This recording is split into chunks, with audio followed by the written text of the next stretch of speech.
Agriculture സെക്ടറിൽ ഇപ്പോൾ റോബോട്ടുകളെ വ്യാപകമായിട്ട് യൂസ് ചെയ്യുന്നുണ്ട്. വിത്ത് വിതയ്ക്കുന്നത് തൊട്ട് വിളവെടുക്കുന്നത് വരെ ഓരോ ഘട്ടങ്ങളിലും സ്മാർട്ട് മെഷീനുകൾ പ്രവർത്തിക്കുന്നു. വിത്ത് വിതയ്ക്കാൻ വേണ്ടിയിട്ട് യൂസ് ചെയ്യുന്നതാണ് സീഡിംഗ് റോബോട്ട്സ്.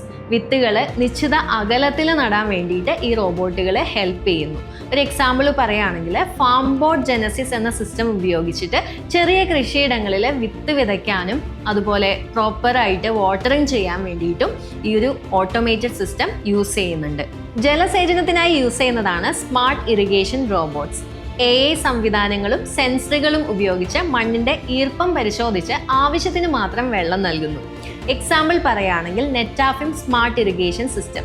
ഇത്തരത്തിലുള്ള സിസ്റ്റം യൂസ് ചെയ്യുന്നതിലൂടെ വെള്ളത്തിന്റെ പാഴ്ചെലവ് കുറയ്ക്കുകയും അതുവഴി കൂടുതൽ വിളവെടുക്കാൻ വേണ്ടിയിട്ട് സഹായിക്കുകയും ചെയ്യുന്നു. കീടനാശിനി തളിക്കാൻ യൂസ് ചെയ്യുന്നതാണ് സ്പ്രേയിങ് ഡ്രോൺസ്. വലിയ വലിയ കൃഷിയിടങ്ങളിലൊക്കെ വ്യാപകമായിട്ട് കീടനാശിനി തളിക്കാൻ വേണ്ടിയിട്ട് ഡ്രോൺസ് യൂസ് ചെയ്യാം. എക്സാമ്പിൾ പറയുകയാണെങ്കിൽ DJI Agras T40. ഇത് വലിയ കൃഷിയിടങ്ങളിൽ ഒരേ അളവിലും ആവശ്യത്തിനും അതുപോലെ നല്ല വേഗതയിലും കീടനാശിനി തളിക്കാൻ വേണ്ടിയിട്ട് ഹെൽപ്പ് ചെയ്യുന്നു. അപ്പോൾ മനുഷ്യർ ചെയ്യുന്ന ഈ ഒരു കീടനാശിനി തളിക്കുക എന്നുള്ള ജോലി ഡ്രോൺസ് ചെയ്യുന്നതിലൂടെ മനുഷ്യർക്ക് ഉണ്ടാവുന്ന ഹെൽത്ത് ഇഷ്യൂസ് ഒക്കെ കുറയ്ക്കാൻ വേണ്ടിയിട്ട് ഹെൽപ്പ് ചെയ്യുന്നു. വിളവെടുക്കാൻ യൂസ് ചെയ്യുന്നതാണ് harvesting robots.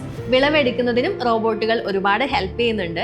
John deer autonomous tractors പോലുള്ള സ്വയം നിയന്ത്രിത ട്രാക്ടറുകളും ഹാർവെസ്റ്റിംഗ് സംവിധാനങ്ങളും വിളകളെ കൃത്യമായി തിരിച്ചറിയുകയും അത് കൃത്യതയോടെ ശേഖരിക്കുകയും ചെയ്യുന്നു. ഇതുവഴി സമയം ലാഭിക്കുക മാത്രമല്ല മാൻ പവർ കുറയ്ക്കാനും സാധിക്കും. മണ്ണ് പരിശോധനയ്ക്കും നിരീക്ഷണത്തിനും യൂസ് ചെയ്യുന്നതാണ് മോണിറ്ററിംഗ് റോബോട്ട്സ്. സെൻസറുകൾ യൂസ് ചെയ്തുകൊണ്ട് മണ്ണിന്റെ ഗുണനിലവാരം, പോഷകങ്ങൾ, ഈർപ്പത്തിന്റെ അളവ് എന്നിവ നിരന്തരം പരിശോധിച്ചുകൊണ്ടിരിക്കുന്നു. അപ്പൊ അതുവഴി കർഷകർക്ക് കൃത്യമായ തീരുമാനങ്ങൾ എടുക്കാൻ വേണ്ടിയിട്ട് സാധിക്കും. അപ്പോൾ ഇത്തരത്തിലാണ് റോബോട്ടുകൾ അഗ്രികൾച്ചർ സെക്ടറിൽ ഇപ്പോൾ വ്യാപകമായിട്ട് യൂസ് ചെയ്തുകൊണ്ടിരിക്കുന്നത്.